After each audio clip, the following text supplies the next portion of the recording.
Hello there. Are you really aware of how much your company cars are costing you and how much they're costing your employees? And are you really aware of the savings you could make by making changes? Company cars are a popular but ever-increasing employment benefit. It's an area where choices often don't take into account the tax consequences and can be very costly for those involved. That's why we're hosting an online event to really drill into this, really drill into key strategies to help you to reduce the cost of providing company cars as an employer, and also to help reduce the tax burden for your employees or for directors.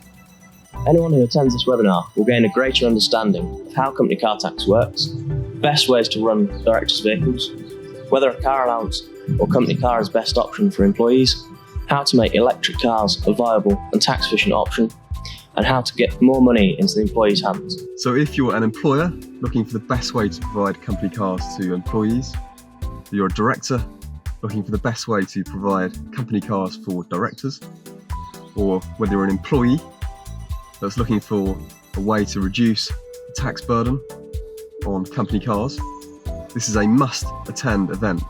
So we look forward to seeing you on the event on the 4th of November, and there's an early bird discount if you book by the 21st of October. So make sure you book now. Thank you.